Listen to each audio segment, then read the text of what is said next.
This episode today is from Egypt. Okay? What? That's right. Lunacy has gone to Egypt, baby. We shot this in Egypt. And when we were sitting there, you could actually see the Great Pyramids in the background of the shot. But you can't see them on the video if you're watching on YouTube because it's overexposed in the background and it was cloudy. But I swear on all the pharaohs, they were there. We're pointing at them. We're actually pointing at them. No kidding. It was great to drop in with Isis, who organized this trip while we were in Egypt. This is a really special episode. Enjoy. Much love. I am Jeff Ado. This is Lunacy, where we discern the sacred from the insane and admit that whether we like it or not, we are all profoundly affected by the cycles of the moon.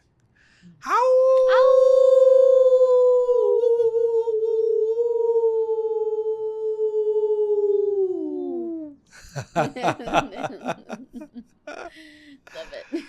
Lunacy is a luminary podcast. My luminary guest today is my dear friend, Isis Indriya. Isis is a teacher and a student and an expert in ancient Egyptian cosmology and spirituality, and somebody that I really admire and respect a lot. This is your second time on the program. And I'm just so excited to have you here and to be here in Egypt, in Kemet, with the Great Pyramid behind us. Two of them, actually. We got two pyramids. You know, you can see two from where we're sitting right here if you're watching on YouTube. And I'm just profoundly grateful to be here with you. We've been on a tour of Egypt, really a pilgrimage in Egypt, and we're just reaching the final day today, and it's been such an epic journey. I'm so grateful, and I just want to start off by thanking you. It takes a lot to craft such a curated and beautifully cultivated experience that allows each and every one of us that have had the privilege and honor of being on this tour to experience these sites in such a sacred way.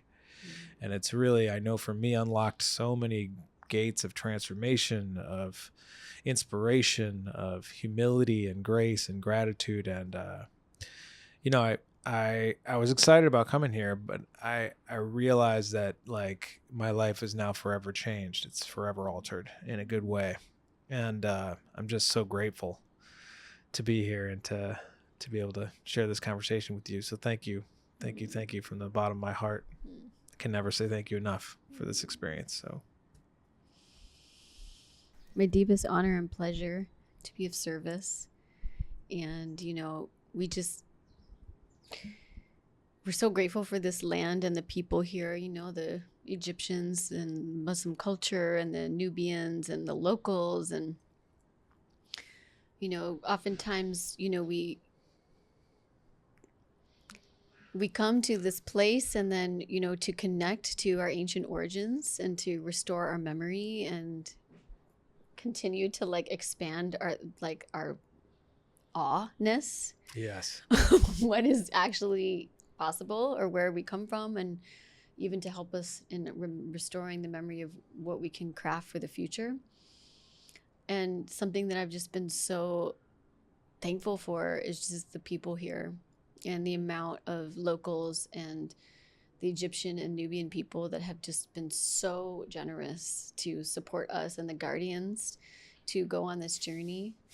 And every time I come here, I remember that even more, and I fall more in love with the culture. Mm-hmm. And even though I'm a deep student of ancient Egyptian cosmology, and I will always be one, I'm a student forever. Same.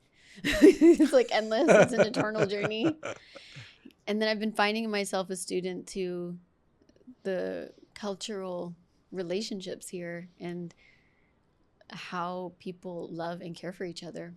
Mm-hmm. And it's just been really, really a blessing. So I just want to acknowledge the local people here too while we begin, and how amazing that we're here with the Great Pyramid, and two of them actually of the three, and that the door has opened after an epic all morning, night into the morning initiation journey. It feels really special. I'm super grateful to be included and invited into your podcast. Thank Yeah, you.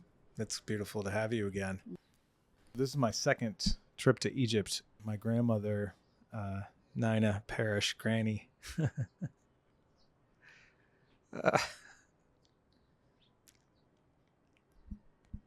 She brought me here when I was 13 years old.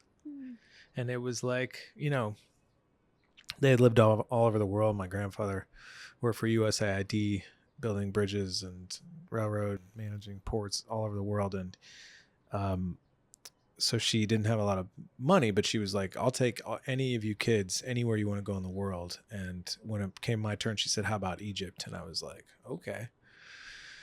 And, you know, when I first came here, it was an extraordinary trip. And I was 13, so it was like very different lens that I had then. But I also was incredibly struck by so many things. It was really one of my first truly profound spiritual experiences as a human here in this lifetime.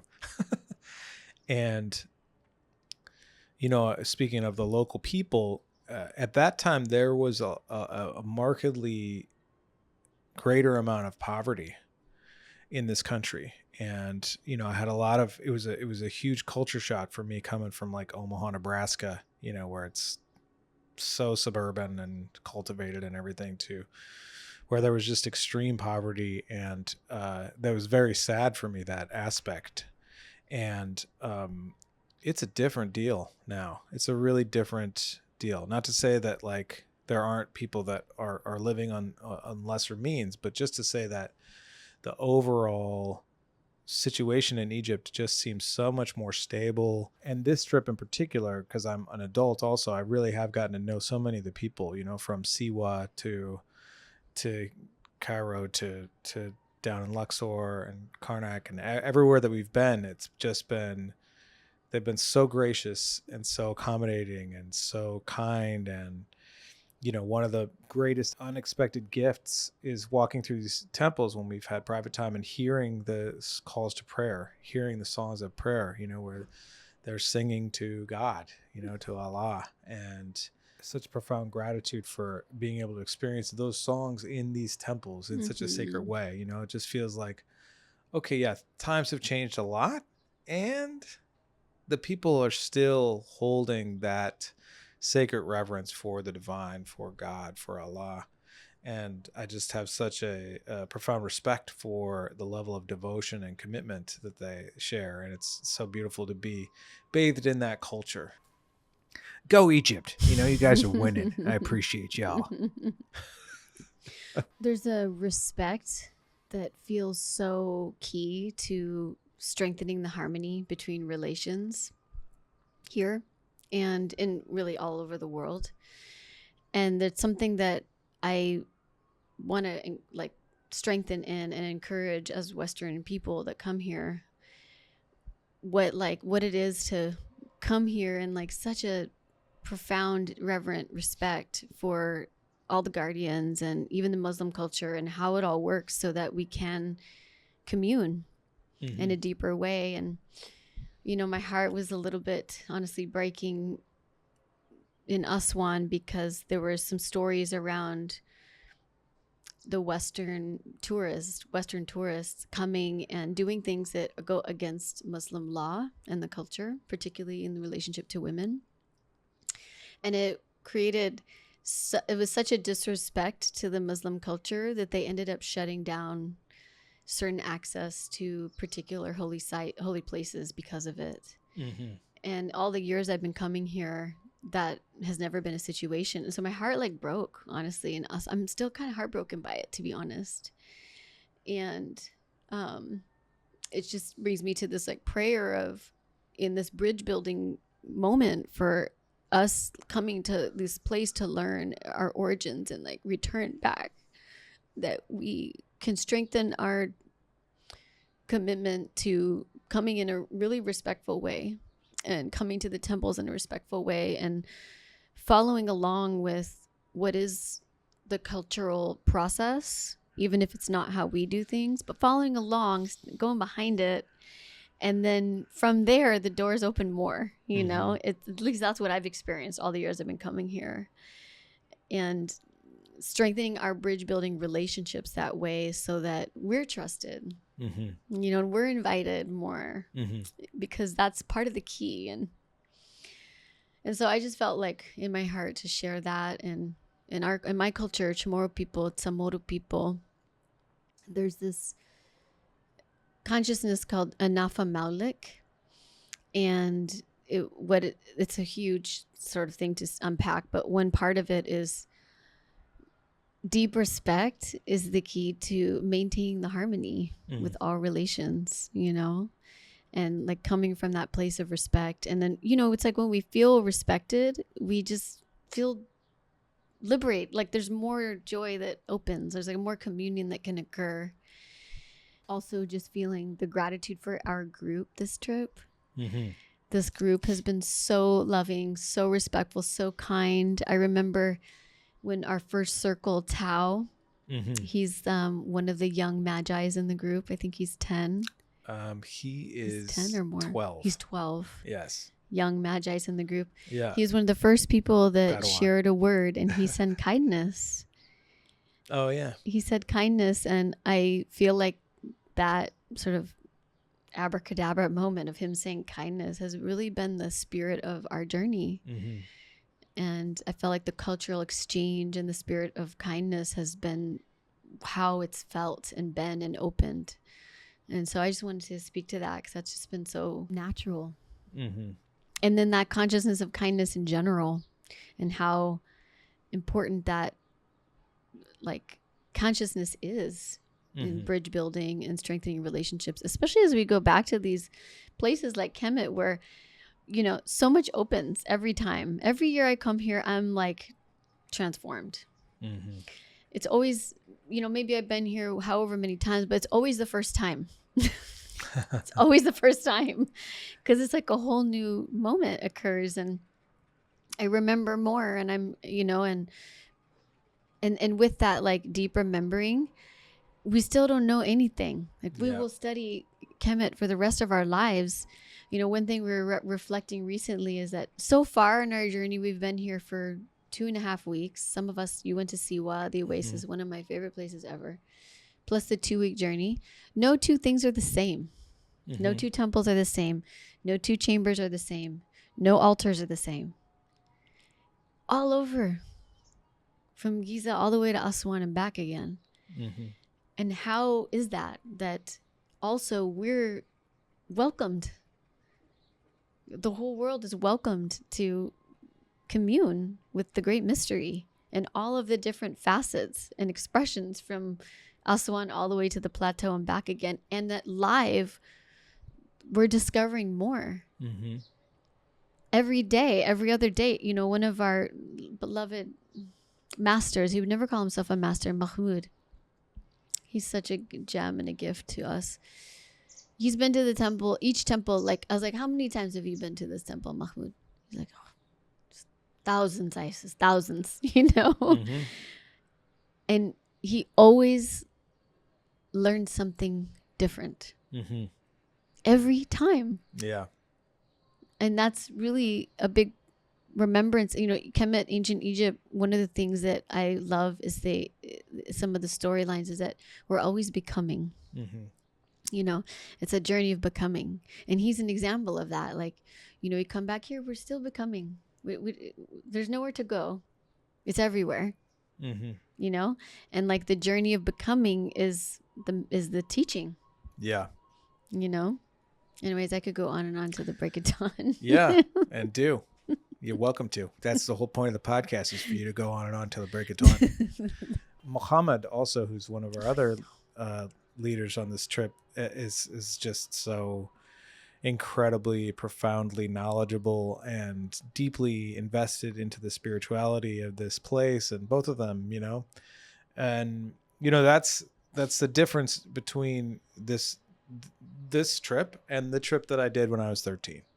Where I was just on a tour bus and with a bunch of people I didn't know that I got to know, and that was fun, and I was very awestruck. All of us were very awestruck by the sights that we saw, but coming with a small group of people that's very intentional about remembering our sacred roots, remembering how it was that these temples came to be, who created them, and also the spirit with which they were made, is a very different experience. And for me, every place that we've been has been incredibly profound and transformative. I think like one of the main things for me is just witnessing all of these different hieroglyphs and all these different temples, and it's all about offerings. You know, the king is giving offerings to all these different Neteru, and the Neteru are giving offerings back to the king, you know, or the people or the queen. And it's about this reciprocal loop, this being of service, this making your life an offering, this constant, you know, that's how you honor the divine, that's how you honor God, or and also these different aspects of God, the Neteru. And witnessing that in person has just been such a profound and amazing experience. There's so many secrets in each of them that unlock, and the different aspects of statues and the Sekhmet and all of it. You know, so maybe we could get into a little bit of that. Obviously, we've gone from Abydos to the Great Pyramid. You know, maybe take us through a little bit of like, what do each of these temples represent, and you know, what was going on there as far as we know. You know, or exactly, if you know exactly. No.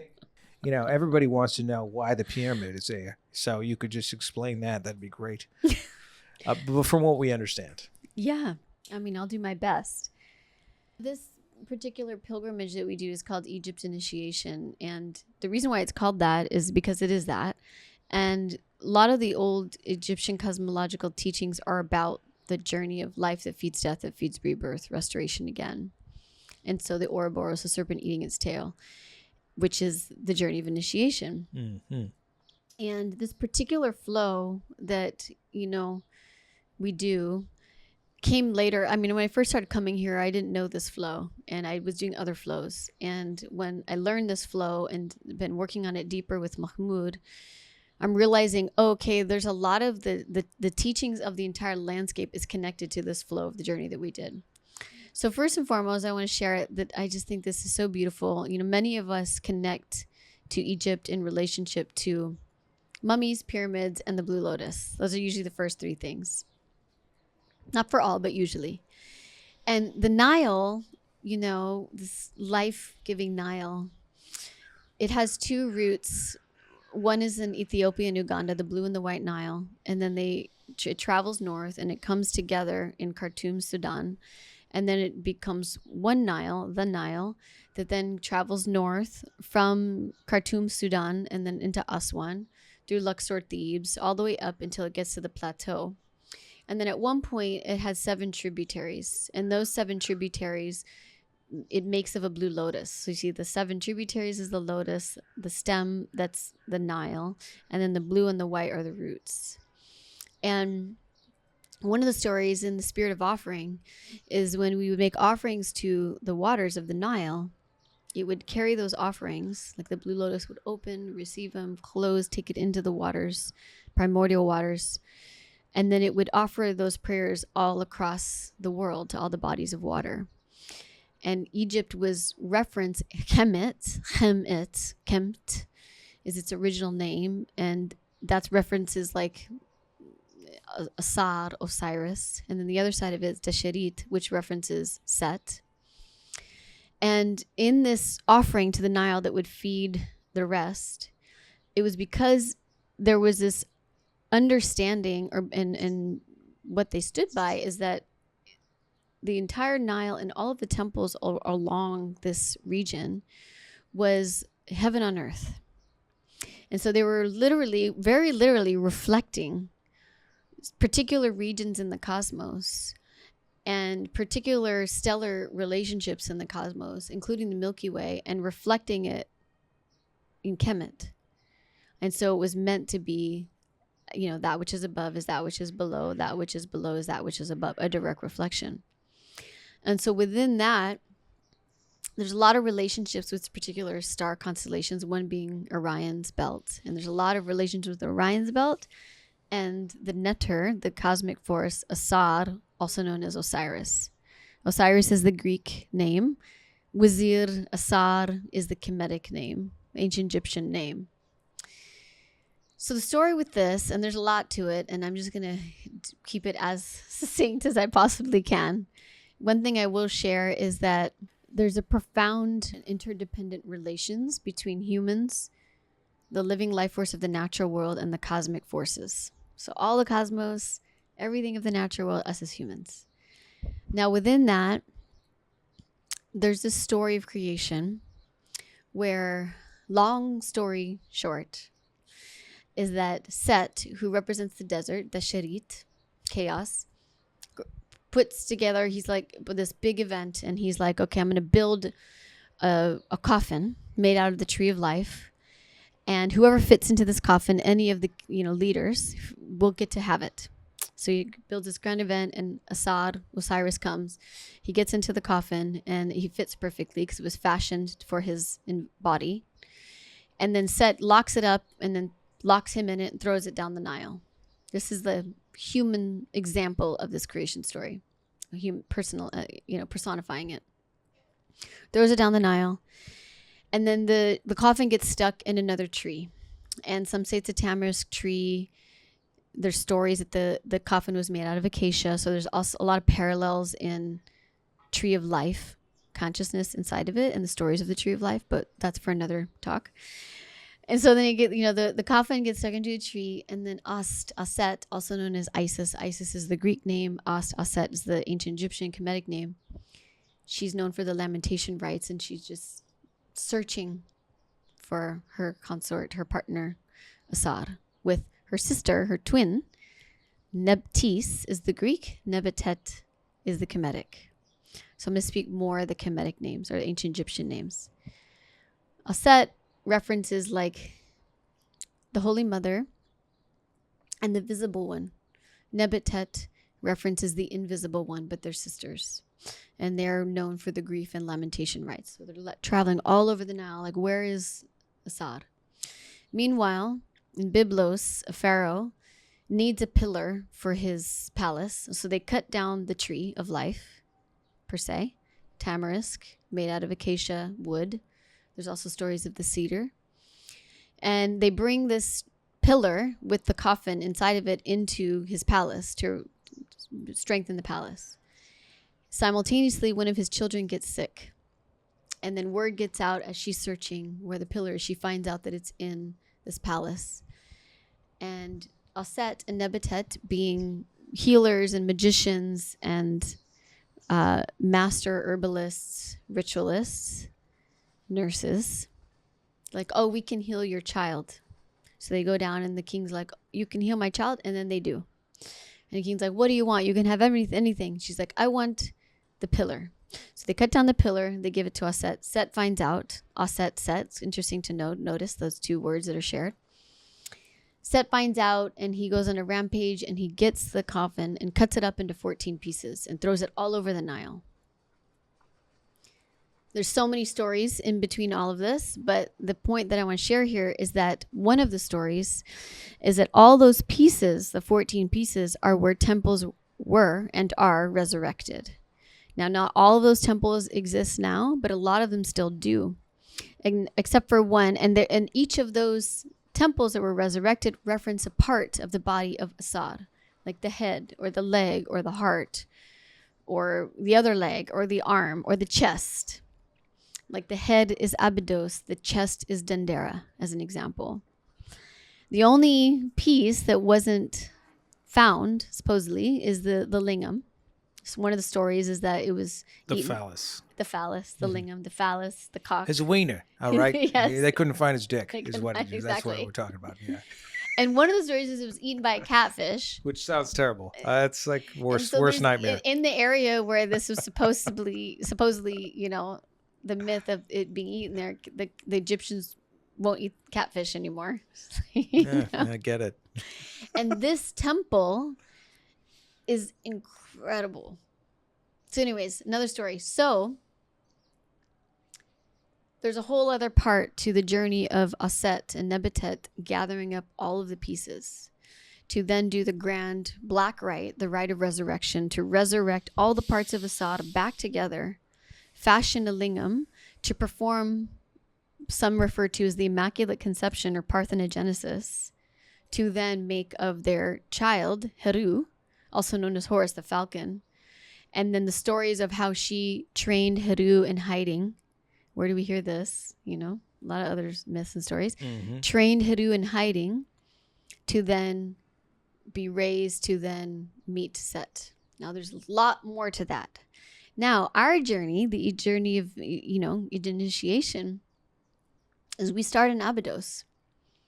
In the head. In the head.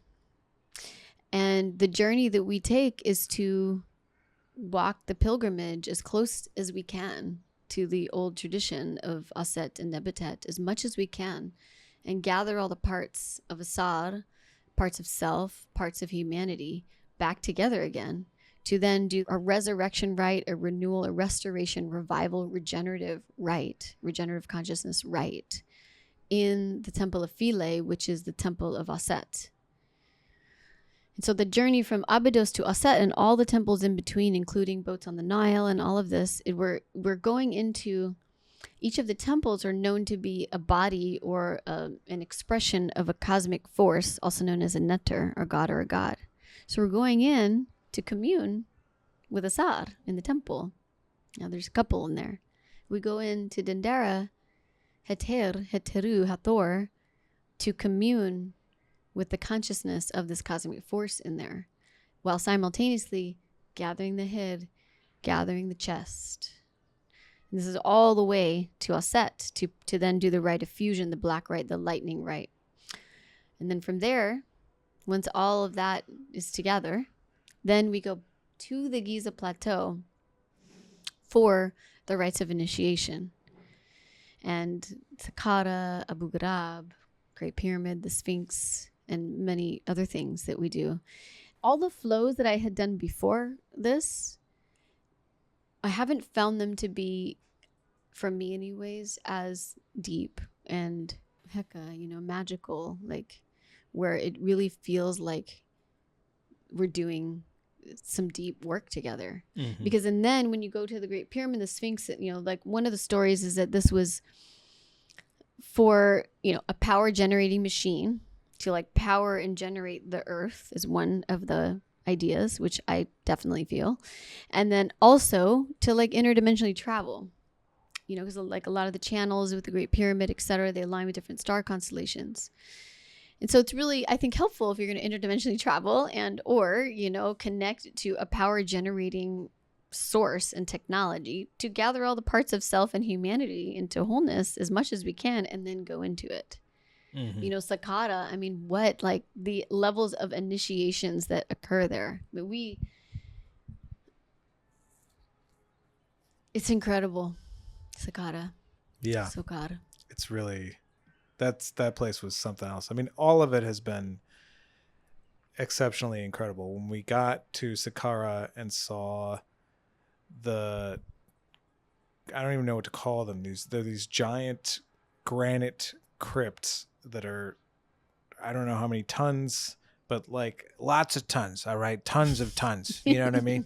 Each one of these things. How the fuck did they get them down there? I don't know. Nobody knows. It's a great mystery. And then also there's lids on top, but they're empty inside. So what were they doing in there? And how were they using this technology? It's like a series of all of these different like giant crypts. It's called the Serapeum. And its Kemetic or Egyptian reference is related to Serapis, the Serapis bull. And they say, these were sarcophagus for bulls. Mm-hmm. And they've never found one, supposedly. Or some say they found some skeletal remains, But, when we go into the Serapeum, we go into these doors that are smaller than the actual, I don't even want to call them a sarcophagus. Yeah. Because there's something different. They don't look like any other sarcophagus. They really don't. Sarcophagi. I know. Sarcophagi. And then you go underground and there's like 28 of them. Yeah. And it's kind of like has a laboratory feeling.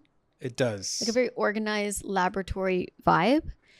And to this day, they cannot move one. At one point, there was a king that wanted to like give one away. And I think it was something like 60 men. They tried to move one and they couldn't move it. Nah. And nor could they get it through the door. Like they won't fit through the door. Nah.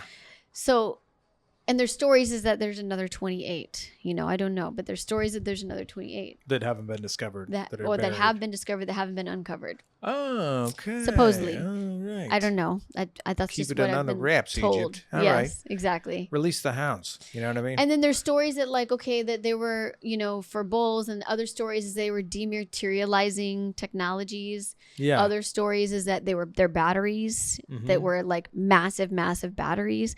Other stories is that they were utilized for interdimensional travel. And you kind of hear the whole platter Yeah. of options. Yeah. You Theories. know, theories. And, you know, we're still learning. And some of them feel that way. You're like, oh man, I mean, this definitely feels like an, you know, interdimensional traveling. And yes, it definitely feels like some way that was cooked and dematerialization happened. And Yeah. this looks like a battery, really, really, really big, Uh-huh. you know, but it definitely doesn't look like a sarcophagus for a bull. No. That just doesn't land. That doesn't make any sense. And there's no dead bull inside. Muhammad was sharing that he was on a tour with Matthias Stefano, who, you know, claims to remember his previous life in Atlantis.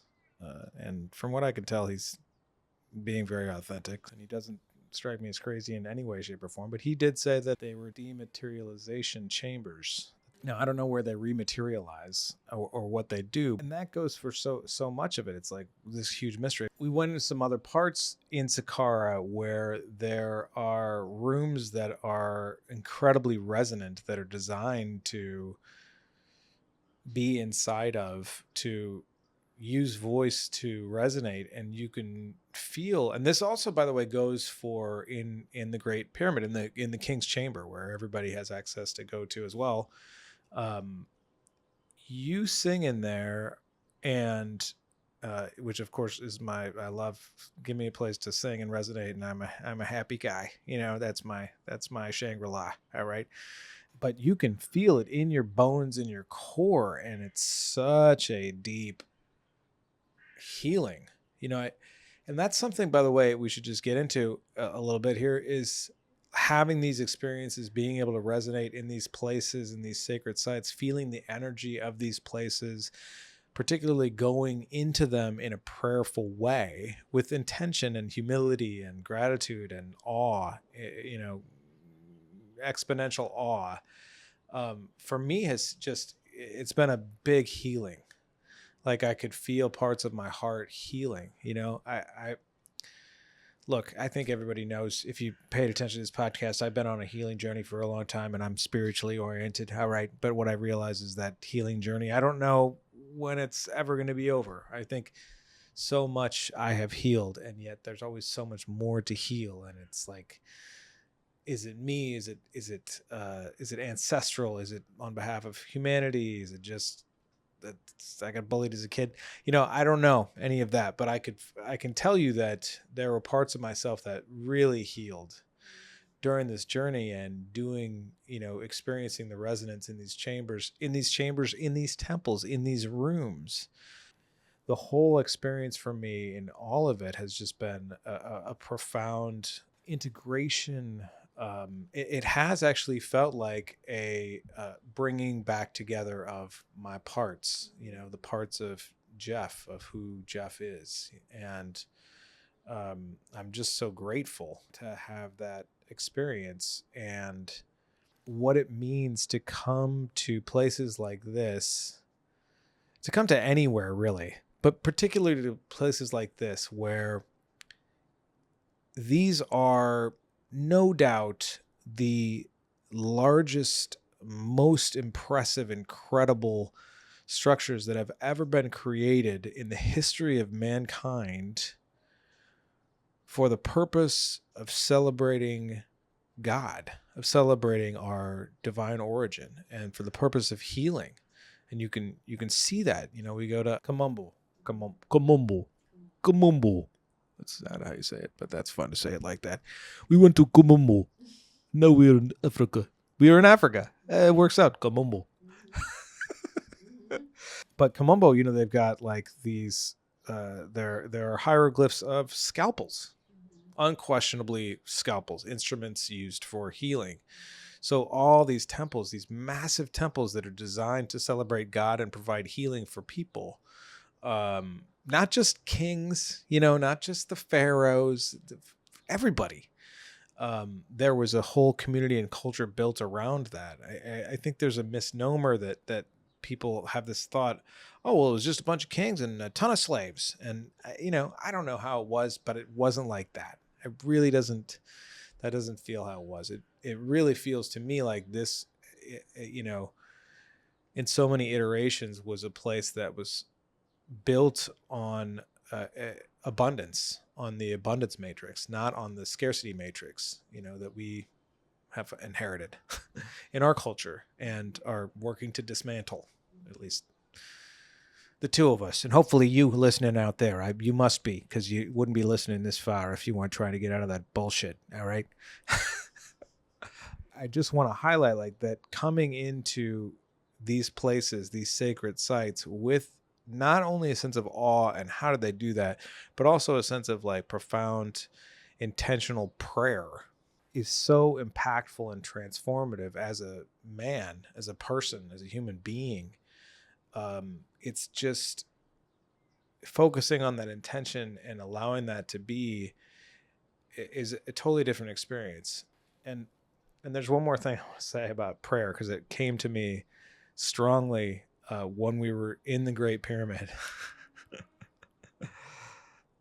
this morning on a private tour, which was just unfathomably incredible. I words cannot describe how incredible that experience was. Being intentional in a group, praying our own prayers, but also together. Prayer gets a real bad rap, and I hate to break it to you, in case you don't know, and you probably do. We are all praying all the time. Every thought that I think, every thought that you think, it's a prayer. Sometimes not such a good prayer. I don't know if you've been up in my head, but sometimes not such a good prayer. But considering that every thought that we think, every word that we say is an actual prayer, brings a lot of reverence. And the difference between prayer and not prayer is simply awareness. It's simply intentionality. It's simply an accepting of, yes, this life is sacred. This breath is sacred. Everything that I say, everything that I do, how it is that I think, where my thoughts go, how I control that, or how I guide it to a more virtuous place or a more extractive place.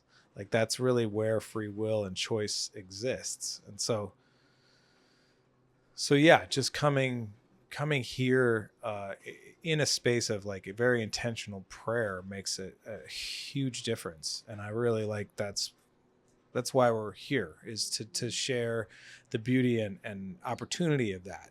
Come to Egypt, come in a prayerful way, come with awe, come with reverence, come with the things that you want to let go of, come with the things that you want to create, that you want to manifest. So much of this group, so many of the conversations that we've had as a group have been around, really wanting to create a new future for humanity, where we disrupt empire, where we disrupt the extractive, this is diminutive,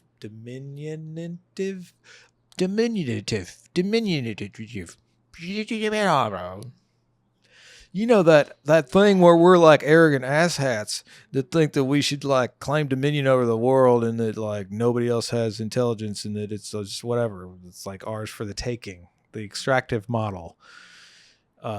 So much of it has been about disrupting that and creating, like, really helping to manifest the true nature of what this reality is, which is from a place of abundance. And, as Charles Eisenstein talks about interbeing, and so many others talk about interbeing, our full interrelatedness, our one-getherness, as Mahmoud put it. So, like, yeah, I just really want to, that's my tip. That's my secret tip for all of you out there. Come to Egypt in a real prayerful way, and because we need that. We need that.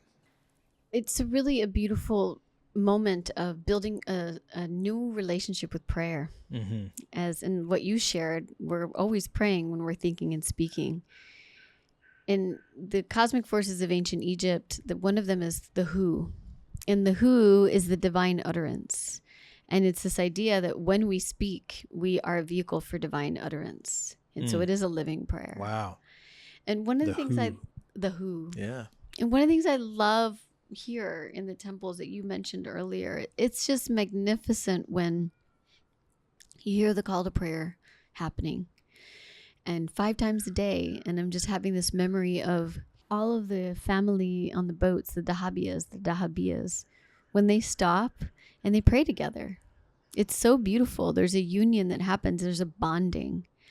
And when we do that, when we come together in a group and we speak out loud our prayers, it's so powerful in the bonding. It's intimate, it's vulnerable, it's honest, it's authentic, it's genuine, especially when we pray at the same time because nobody's trying to hear anybody else's. We're like literally praying and we're having a conversation with the life force of creation. We're building an intimate relationship with creation forces at play.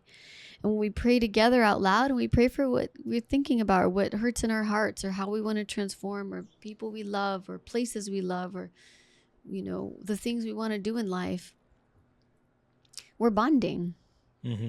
We're building intimacy. Just like when we see in, the Muslim family in the boats, when they stop together and they pray together. Yeah. Point of clarification here, we chartered 3 boats to take us down the Nile, and some of the crew every day would get together on the back of the boats to pray. They're bonding, they're strengthening their relations, and prayer is a form of building intimacy with the invisible forces at play in creation. And it also helps cultivate this communion, this spirit of communion, where we're communing. It's so precious when we pray together in a circle out loud. It's so precious and it's so meaningful and so intimate. It's so intimate. Yeah. And even the power of like all the things we're grateful for. One of my elders said once, just start praying for all the things that you're grateful for, and there'll come a point where you won't be able to stop. And that has definitely been true for me. Yeah. And then all of a sudden, all the things I'm grateful for start coming in, and then all the things that these other layers inside myself that are asking for help emerge, and then it strengthens more gratitude and reverence. It's incredible. And then together, better together. Yeah. I think I pray a lot alone too, but I just love praying together, especially in these temples and these holy lands. Yeah. So incredible. I really resonate with everything you're saying. And by the way, the prayer that we're talking about is not exclusive. It's whatever go God. All right. Yeah. However you worship your God. If it's through Jesus, amazing. If it's through Buddha, great. If it's through the Jewish faith and tradition, that's great. Any faith, any tradition that honors and reveres God and is about love and compassion, go for it. Hearing other people's voices praying for what they want while I'm praying for what I want and what I, whether it's for me or it's also for humanity, which a lot of the time it's for humanity, it's for all of us. That's where my soul goes. I pray for my loved ones and healing and for myself, but then I also start praying for that we find a new way forward, that we really learn to revere and respect and be the custodians of the land that we have been given, and that we find abundance. Abundance is everywhere. You know what I mean? That we rediscover and remember the abundance that is here. That's been so great to experience at these sites in spaces where the goal was to create a more direct communication with the divine. And also with the star realms and with whatever's going on in the Pleiades and Sirius and the Milky Way and Orion and all of it. Coming from the Western mindset and the scientific mindset, respect so much has been gained from that mindset, but also there's so much arrogance about it. It's such a science has become God. No, science is the way of discovering God. Einstein was a huge believer in God, and Tesla and Socrates. Yeah. I mean, it's really we've somehow lost the reverence. We took that part out, but that's the most important piece. Is that we are studying the divine gift that we have all been given, and how do we care for it more deeply.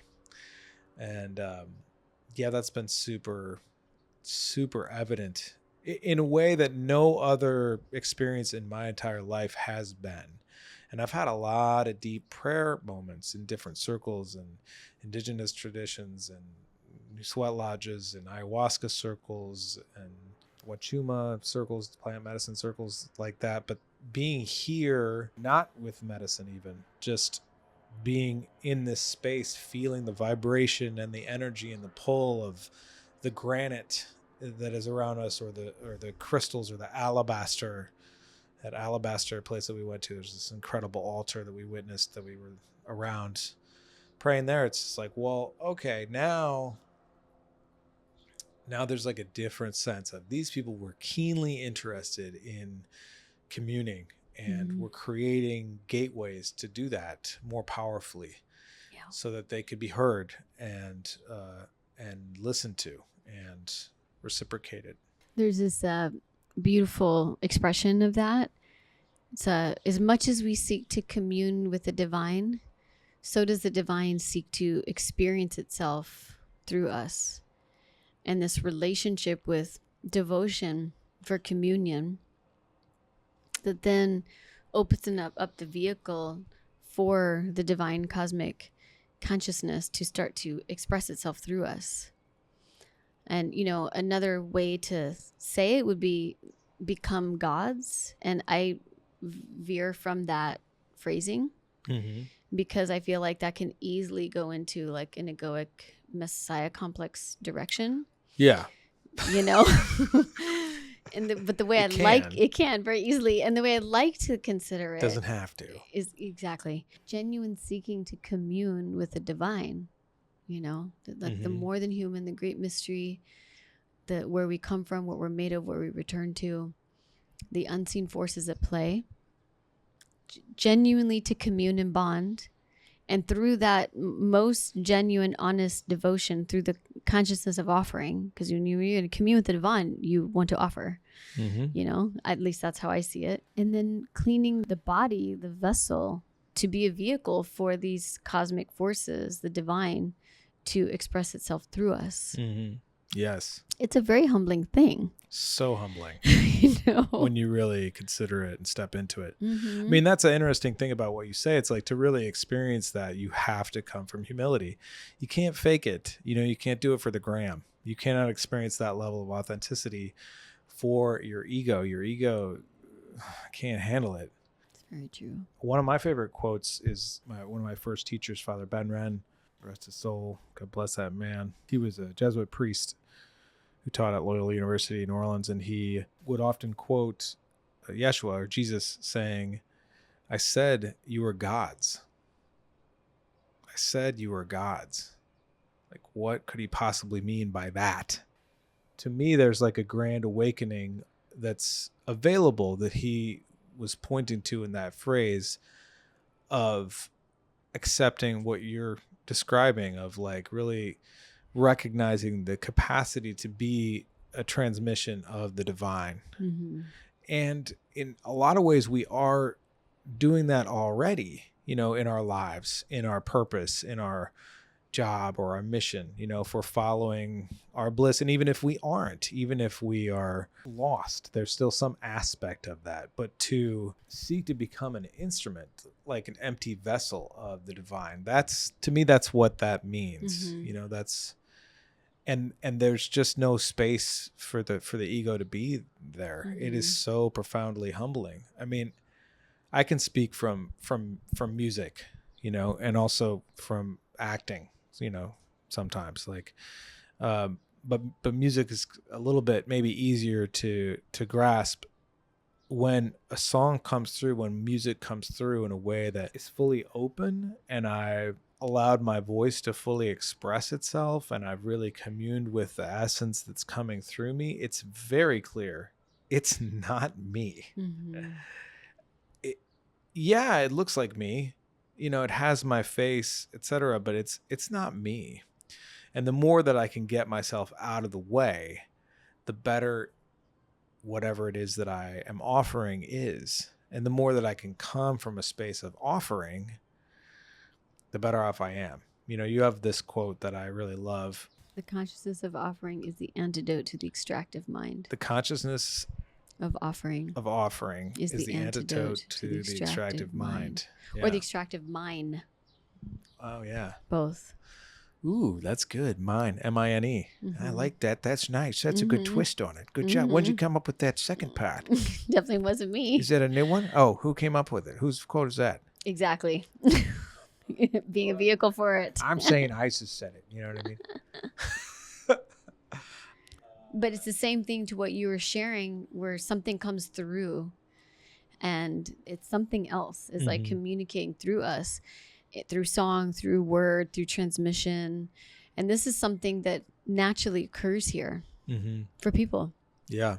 Whether they're vision, song, word, transmissions. You know, you hear sometimes, oh, there's codes. In some of these cosmological teachings, uploads, you know, you hear the term uploads. Uploads reference communication wisdom from the Holy Mother of the Earth. We get uploaded with information or instruction from the Mother Earth, the Ma, the Mater. And then a download. The Mater. Mater. Matter. And then the download, and also with an upload, the upload also in this context references our origins, our root systems. Getting uploaded with wisdom of the earth, the holy waters of life, the Mater, the material origins, the wisdom of the natural world.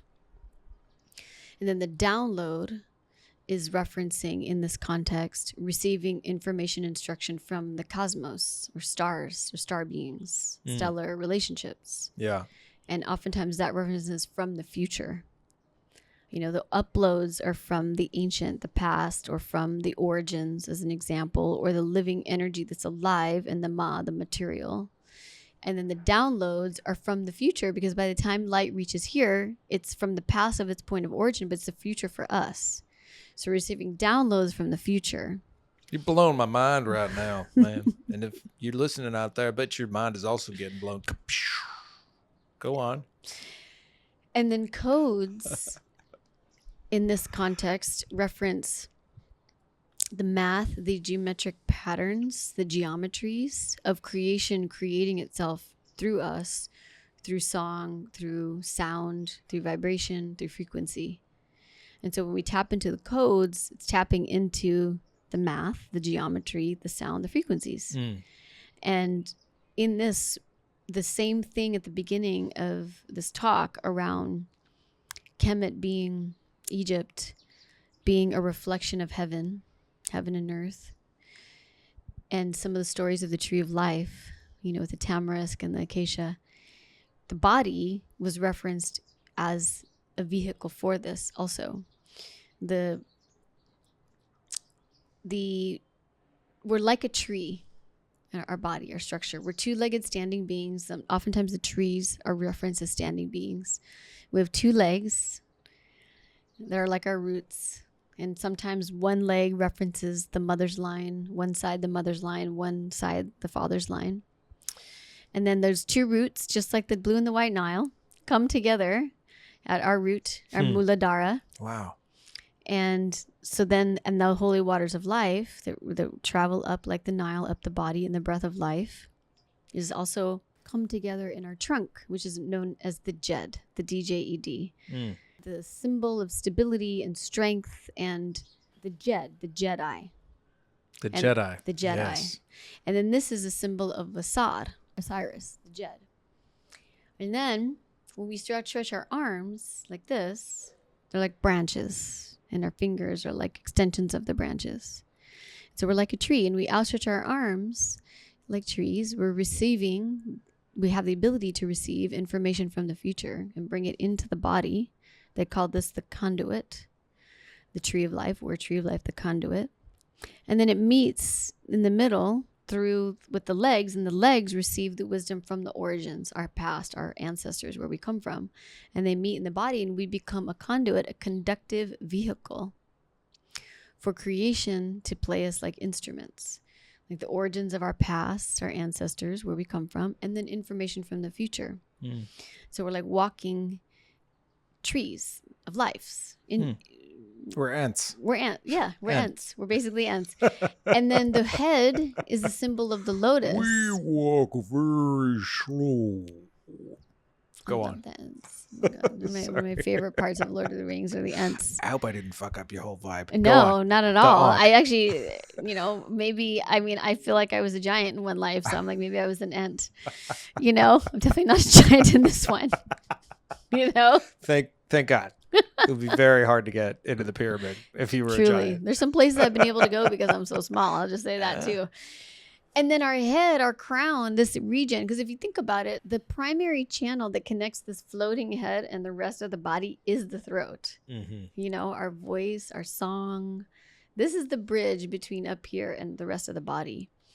And that the head is a symbol of the blue lotus too, because as we receive information from the origins through our legs that come up the body, we outstretch our arms, receive instructions and or information from the future, comes into the body, and then it kind of opens like blossoming consciousness, like a lotus. And so we're a tree of life. We are the microcosm of the macrocosm. One of the stories of ancient Egypt is in the ritual context, cosmological context, is that our souls come here for the purpose of transformation, and then how that expresses itself in its various vocations and directives and divine directives is unique to each and every one of us. And through the purpose of transformation, it's to resurrect, back to the story of resurrection, our divinity. And so our divine human nature, we're resurrecting the Jed, which is the symbol of Assad, our divine nature, in service to the I, the inner eye, by decalcifying the inner eye, the pineal pituitary, which is the eye of Maat, which Maat represents cosmic law, truth, order, justice. And then with that, and that's where the Jed eye idea comes from, resurrecting the Jed and the eye of Maat. And that we're here to remember, restore, revive, regenerate the cosmic memory of our divine human nature. And this is the journey of initiation. Yeah, here we are. The 42 virtues of Maat, which maybe I'll just insert them here later because we're running out of time. I will insert them here later by magic. Magic. This is the modern rewriting of the 42 ideals of Maat. 1. I honor virtue. 2. I benefit with gratitude. 3. I am peaceful. 4. I respect the property of others. 5. I affirm that all life is sacred. 6. I give offerings that are genuine. 7. I live in truth. 8. I regard all altars with respect. 9. I speak with sincerity. 10. I consume only my fair share. 11. I offer words of good intent. 12. I relate in peace. 13. I honor animals with reverence. 14. I can be trusted. 15. I care for the earth. 16. I keep my own counsel. 17. I speak positively of others. 18. I remain in balance with my emotions. 19. I am trustful in my relationships. 20. I hold purity in high esteem. 21. I spread joy. 22. I do the best I can. 23. I communicate with compassion. 24. I listen to opposing opinions. 25. I create harmony. 26. I invoke laughter. 27. I am open to love in various forms. 28. I am forgiving. 29. I am kind. 30. I act respectfully. 31. I am accepting. 32. I follow my inner guidance. 33. I converse with awareness. 34. I do good. 35. I give blessings. 36. I keep the waters pure. 37. I speak with good intent. 38. I praise the goddess and the god. 39. I am humble. 40. I achieve with integrity. 41. I advance through my own abilities. 42. I embrace the all. The virtues of Maat were incredibly striking to me. Like, so in line with the Eightfold Path, the Buddhist, so in line with the Ten Commandments, so in line with any and all spiritual traditions that are looking to elevate humanity. And then, you mentioned the pineal gland. One of the things that was so striking to me was, I believe it was at Kumumbo, were these hieroglyphs of seeing stars going into the pineal glands of the people or the king or the whoever it was, the figures, very clearly going straight into the pineal gland. It opens up this idea of like, what if we really did unlock that gate? What if we really did allow ourselves to open our third eye as humanity? I know for me, whenever I get closer to having that space open, whether it's during ayahuasca, but also it can happen through prayer, and it can happen just through focus and just awareness and just really bringing yourself right here, right now. What if all of us really strove?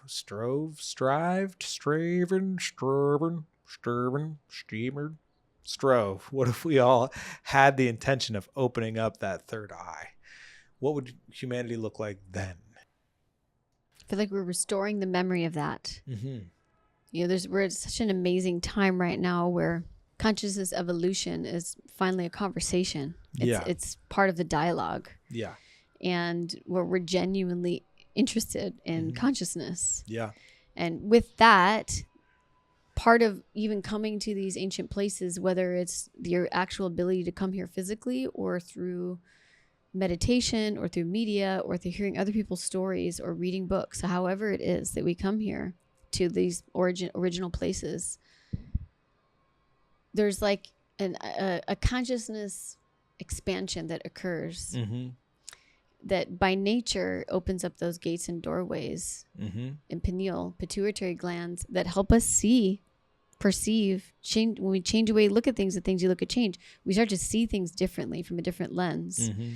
And then especially when we do it in a group, then together there is we like to say it, we polish each other. We're like polishing agents for each other.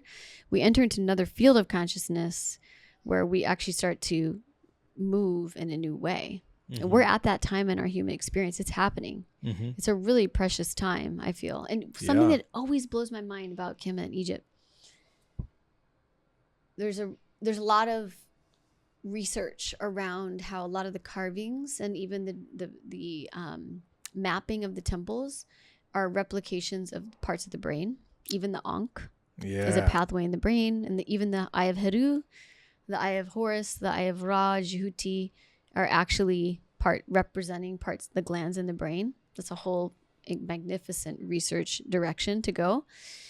And then when you go to these temples, there is a real thing where consciousness up levels, because some of them are mathematically carved to replicate what happens in consciousness in the brain. Mm-hmm. And so when you gaze upon them by nature, because you're looking at a really large scale expression of your own interior brain and the glands inside the brain, something opens by nature. And the other thing that blows my mind about it is you don't see a single person's name of who carved it. Yeah. Anywhere. No. And Mahmoud's like, it's Karnak, the temple of Karnak, it's the temple of Amun, and there's like 20 different temples inside the temple of Amun and much more. And he says, this is the largest World Heritage Site in the world. Anywhere anyone digs, they will find something. And through this like city, this largest World Heritage Site in the world, you don't see a person's name anywhere. In terms of, I carved this. There's like a community devotion to the divine that is the most important thing. Yeah. That to open up the consciousness of all of humanity, perhaps. That's what it feels like. That is what it feels like. What occurred to me when you said that is people don't need to take credit for it, because it's not about, look what I did. It's not about that. It's about the offering. That's a totally different mindset. It's about the offering. I don't need to take credit for it. Look, I don't know what they were thinking, all right? But I speculate, and here it is. Those people who were carving those hieroglyphs back then knew that it was being recorded. They knew that it was that they were receiving sole credit for doing this work, for making this offering. Mm-hmm. And so then it wasn't important for them to go, look at me, what I Mm-hmm. did, that there was an understanding of that unconsciousness. So that's great. So I did want to maybe talk about this for a second. Mm-hmm. If you're watching on YouTube, I'm holding up, this is what do you call this?